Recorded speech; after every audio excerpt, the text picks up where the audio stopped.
हाय दोस्तों, मैंने आपको बिल्डिंग कंस्ट्रक्शन में 7 चैप्टर कंप्लीट करा दिए थे और मैंने 8वां चैप्टर भी स्टार्ट करा दिया था और 8वें चैप्टर का 15वां लेक्चर हमने कंप्लीट कर लिया था। आज ये 16वां लेक्चर है और 16वें लेक्चर में हम इस चैप्टर को भी ख़त्म कर देंगे। ठीक है। और एक बात और, अगर आपको इसकी पीडीएफ चाहिए तो आप पीडीएफ आपको टेलीग्राम चैनल पर मिल जाएगी और टेलीग्राम चैनल का लिंक जो है हमने इस वीडियो को डिस्क्रिप्शन में डाल दिया है, जिससे कि आप अपने नोट्स बना सकें। ठीक है। तो चलिए बिना देरी करते हुए स्टार्ट करते हैं। ठीक है। और एक बात और, अभी तक आपने हमारा चैनल सब्सक्राइब नहीं किया तो सब्सक्राइब कर लें। ठीक है। तो चलिए स्टार्ट करते हैं। स्लोप रूफ यानी कि ढालू छत यानी तेजी छत, जिन जगहों पर अत्यधिक वर्षा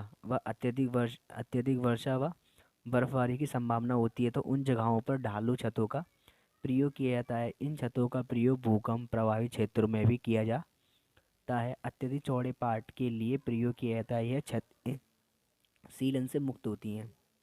तो जैसा कि आपको मैंने पहले भी लेक्चर में बताया था, ये ढालू छत कहाँ बनाई जाती हैं, जहाँ पर जैसे कि आपने शिमला देखा होगा, शिमला रहा अपना, और जम्मू कश्मीर, ऐसी जगहों पर हम ढालू छत बनाते हैं। ठीक है।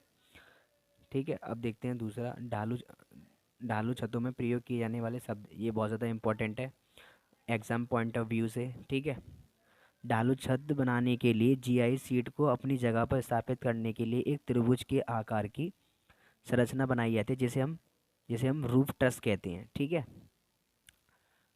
अब ये इसका डायग्राम है, आपको डायग्राम बनाना पड़ेगा। ये एग्ज़ाम में भी आपको बना के आना है। ठीक है। ये राइज है, इसके बारे में लिखना है, थोड़ा सा एक एक दो लाइनें लिखनी पड़ती हैं। ठीक है।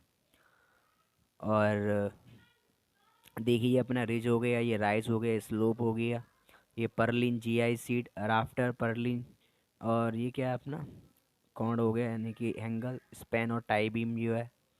ठीक है। ये आपको याद करने हैं।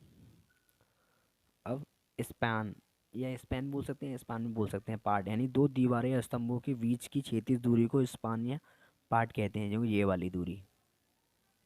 ठीक है। रूफ ट्रस कहते हैं कैंची, इन्हीं दीवारों पर या स्तंभों पर टिकाया जाता है। कैंची का प्रकार पार्ट की लंबाई पर निर्भर करता है। ठीक है। टाई बीम है, कैंची के नीचे लगाए गए क्षैतिज अवयव को टाई बीम कहते हैं। टाई बीम पर हमेशा टेंसाइल स्ट्रेस उत्पन्न होता है। ठीक है।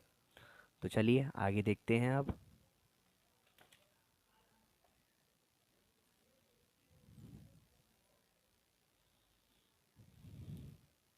राफ्टर यानी कि कैंची के सबसे ऊपरी तिरछे अवयव को राफ्टर पर हमेशा कंप्रेसिव स्ट्रेस उत्पन्न होता है। ठीक है।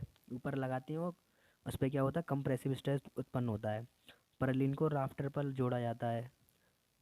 अब परलिन परलिन का प्रयोग एक कैंची को दूसरी कैंची से जोड़ने के लिए प्रयोग किया जाता है। इसी वजह से इसके स्पैन होता है, बहुत लंबा हो जाता है। वो किस वजह से हो जाता है, परलिन के द्वारा जोड़े जाते हैं। ठीक है। तथा परलिन आवरण पदार्थों को सपोर्ट देने के लिए प्रयोग किया जाता है। परलिन को राफ्टर के लंबवत या रिज के समांतर लगाया जाता है। ठीक है। अब परलिन का गुटका यानी परलिन गुटके का प्रयोग परलिन को नीचे खिसकने से रोकने के लिए प्रयोग किया जाता है। ठीक है। अब ग्लेवनाइज आयरन यानी कि यह कैंची और ट्रसेस को आवरण प्रदान करने के लिए प्रयोग में ली जाती हैं। अब रिज क्या होता है, यानी कि छत का सबसे ऊपरी भाग जहाँ पर दोनों तरफ ढालू छतों का आकार मिलता है उसे रिज कहते हैं। इस रिज को कवर करने के लिए रिज का प्रयोग किया जाता है। ठीक है। आपने अभी मैंने डायग्राम में दिखाया था। ठीक है। स्लोप यानी ढाल यानी क्षैतिज यानी कि छत क्षैतिज से जितने अंश का कोण बनाती है उसे छत का ढाल कहा जाता है। सामान्यतः इसे 25 से 60 डिग्री तक लिया जाता है। ढाल पार्ट की चौड़ाई वर्षा व बर्फबारी पर निर्भर करता है। ठीक है। अब राइज यानी कि क्षैतिज तल कैंची के शीर्ष के बीच की दूरी को ऊर्ध्वाधर दूरी को राइज कहते हैं। उठान को ज़्यादा नहीं रखना चाहिए क्योंकि वायु दाब अधिक लगता है। और इसका ये फॉर्मूला है, राइज बराबर होता है 1/2 into span into tan theta. ये राइज मैंने आपको दिखाया था। देखिए, ये छत के ऊपर है इसलिए इसको रिज कहते हैं। इस यानी कि क्या है, ये जीआई सीट थी, जीआई सीट के बीच ऊर्ध्वाधर दूरी को क्या कहते हैं, राइज कहते हैं। ये अपना कोण हो गया, ठीक है, दिखाया था मैंने अभी आपको। अब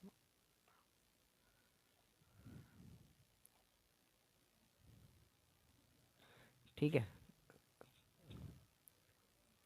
अब देख लेते हैं ढालू छतों के प्रकार, टाइप्स ऑफ स्लोप्ड रूफ। एकल पार्श्व या वरांदा ढालू छत, ठीक है, यानी कि लीन टू रूफ और वरामदा। दूसरी होती है द्विपार्श्व की छत, यानी कपल्ड रूफ। तीसरी होती है दानदार द्विपार्श्व की छत, यानी कि कपल्ड क्लोज रूफ। चौथी होती है कॉलम बीम या गलपट्ट छत, यानी कि कॉलर बीम रूफ। ठीक है, ठीक है, अब आगे देखते हैं।